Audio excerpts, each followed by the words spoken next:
There is a recurring figure who appears on Manosphere panels. She shows up on podcasts like the JustPearlyThings, Fresh and Fit, Anton Daniels, or the Whatever podcast, and similar channels. She presents herself as interested in dialogue. Within minutes, the conversation is no longer about male suicide rates, educational underperformance, custody outcomes, or family court asymmetry. It becomes a contest of framing. The guest's primary objective is to convert any discussion of male reality into evidence of male pathology. Then she extracts a reaction that can be clipped and circulated as confirmation of the story she already brought with her. This is not a claim of a formal conspiracy with shared calendars and encrypted coordination. It is an observation of convergent strategy produced by a shared ideological operating system. The institutional environment has already defined male collective interest as suspect. Guests formed by that environment arrive with a ready-made script, reframe the topic, interrupt, demand infinite sourcing while offering none, escalate to moral accusation, extract a usable reaction. The provocation is functional. The usable reaction is the product. The tactics are stable across channels and years. First, immediate moral reframing. Discussion of male disadvantage is met with, "You're centering men. That's internalized misogyny," or "This is just entitlement." The content of the claim is never examined. The legitimacy of raising it is attacked. Second, sustained interruption and simultaneous speech. Guests talk over the host, raise volume, and refuse to yield. When asked to let the other party finish, they accuse the host of silencing women. Third, asymmetric evidentiary demands. Male claims are required to be sourced in real time. Feminist claims about systemic oppression, patriarchy, or female disadvantage are advanced as self-evident. They are rarely held to the same standard. Fourth, emotional escalation as leverage. When pressed on contradictions, the guest shifts to personal accusation, visible distress, or moral outrage. Women as both structurally oppressed and highly selective in mating markets. Equality rhetoric alongside preferential policies. Continued calm inquiry is then framed as callousness. Fifth, refusal to answer direct questions. Questions about female agency, mate selection patterns, differential parental investment, or no-fault divorce are met with counter-questions, topic changes, or the claim that the question itself is illegitimate. Sixth, exit or ejection framed as victimization. When the host finally removes the guest or ends the segment, the departure is presented as proof of male intolerance. It is actually the predictable consequence of sustained bad faith engagement. These are not the behaviors of someone seeking mutual understanding. They are the behaviors of someone seeking an artifact. The clip in which the host raises his voice, mutes the guest, or terminates the exchange. On JustPearlyThings, Pearl Davis has repeatedly hosted guests who follow this script with high fidelity. Feminist panelists interrupt mid-sentence. They insist feminism is pure equality. They refuse to address male-specific outcomes. They escalate when confronted with hiring quotas, educational disparities, or family court statistics. Pearl has discussed muting or removing guests who refuse basic conversational norms. The resulting clips still circulate as evidence of her extremism, regardless of which party started the disruption. Fresh and Fit supplies the highest volume of visible examples. The open panel format regularly produces exchanges that end with guests being removed or walking off. They refuse to engage statistics on dating market dynamics, body counts, or accountability. Episodes framed around guests being kicked off, walking off, or the panel being cleared are not anomalies. They form a recurring feature.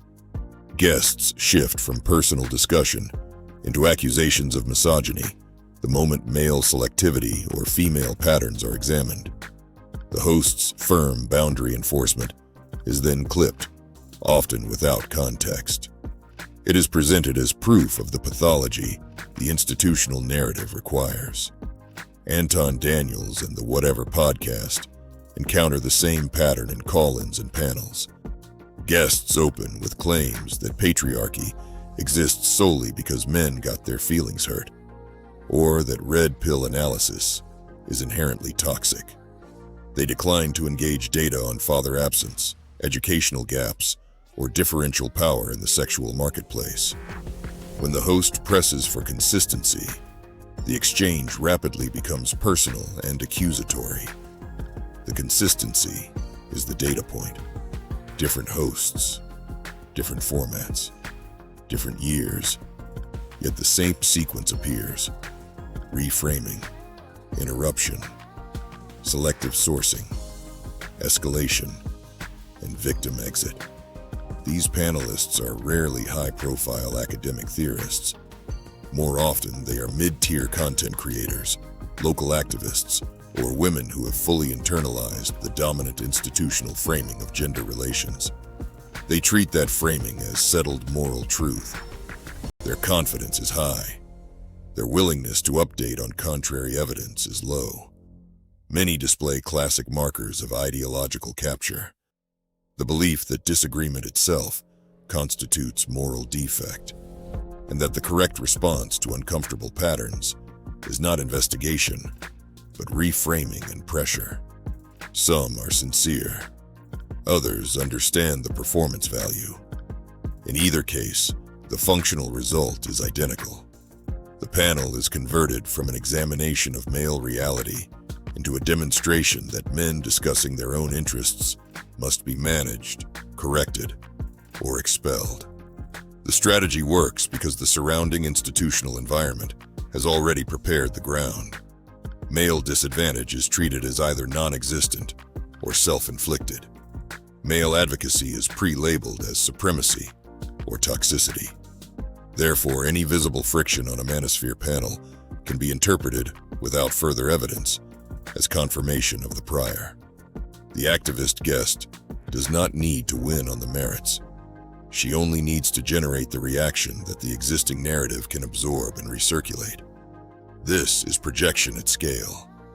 The same networks that pathologize ordinary male traits then send representatives into those spaces to provoke the very reactions that will be used as further evidence of pathology. Stoicism, competitiveness, selectivity, boundary enforcement. The host is placed in a structural double bind: accommodate and appear weak, or enforce standards and appear aggressive. Either outcome is usable. Future hosts should treat these guests as a known operational risk, rather than as presumed good faith interlocutors. Watch for these detection signals: immediate moral reframing of any male concern, refusal to answer direct questions while demanding endless real-time sourcing, rapid escalation to personal accusation or claims of being silenced, heavy use of institutional jargon as conversation enders, internalized misogyny, centering men, toxic masculinity, persistent talking over the host, and resistance to any request to yield the floor. Here is how to navigate it.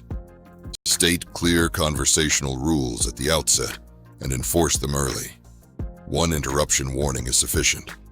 Refuse to chase every demand for sources in real time. Note that primary data exists, and continue. Keep the focus on the original topic. Do not allow the guest to redefine the exchange as a referendum on the host's character. Record the full, unedited exchange. Selective clipping remains the primary post-show weapon. Use clear ejection thresholds. Sustained interruption after a clear warning. Refusal to answer a direct, relevant question after 2 attempts.